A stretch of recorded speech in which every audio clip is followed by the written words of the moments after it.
ভালোবাসতে বিয়ে করছে আমার ছেলের আমি চাই আমার ছেলের বদল ওর হাসি চাই আমি হাসি চাই। আগের স্বামী কানাডা প্রবাসী আব্রাহামকে ডিভোর্স না দিয়ে চাচাতো ভাই বিশ্ববিদ্যালয়ের শিক্ষার্থী ওমর ফারুক সৌরভকে বিয়ে করেন ইসরাত জাহান ইভা। কয়েকদিন আগে রাজধানীতে ঢাকায় গোপনে তাদের বিয়ে করা বিষয়টি ময়মনসিংহ শহরের বাসিন্দা আব্রাহাম বাবাকে জানতে যান সৌরভ। বিষয়টি জানতে পেরে বাসায় ডেকে সৌরভকে হত্যা করেন চাচা ইলিয়াস আলী ও তার পরিবার। আজ মঙ্গলবারের তথ্য জানায় ময়মনসিংহ জেলা police super Masud Mohammad Bhuiyan. Police super বলেন, চাচা ইলিয়াস আলীর মেয়ে ইভার সঙ্গে প্রেম ছিল বিশ্ববিদ্যালয়ের শিক্ষার্থী সৌরভের, কিন্তু ইভা 3 বছর আগে বিয়ে করেন কানাডার প্রবাসী আব্রাহাম নামের এক ব্যক্তিকে। আব্রাহামকে সঙ্গে বিয়ে বিষয়টি মেনে নিতে পারেননি ইভার বাবা ইলিয়াস।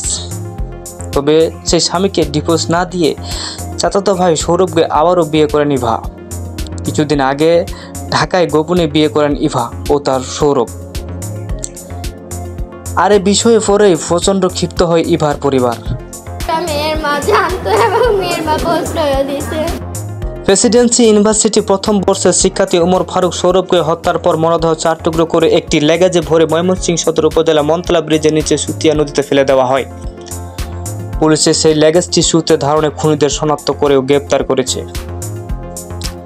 পুলিশ সুপার বলেন, দেখা গেছে আলামত হিসাবে পাওয়া লেগাজটি সম্পূর্ণ নতুন ছিল।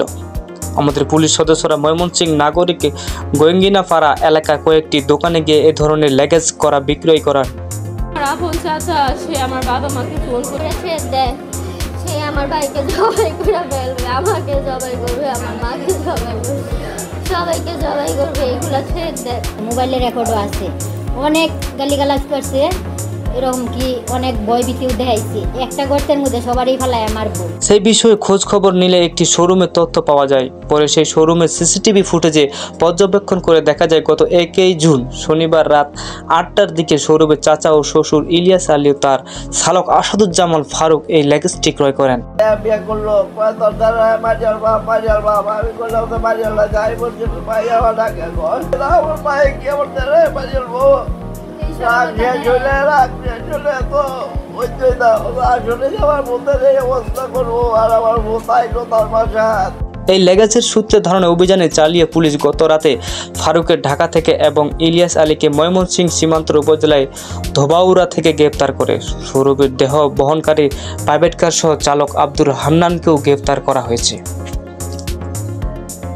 প্রিয় দর্শক, আজকের মতো এখানেই। এরকম নতুন নতুন সংবাদ পেতে আমার চ্যানেলটি সাবস্ক্রাইব করে রাখুন।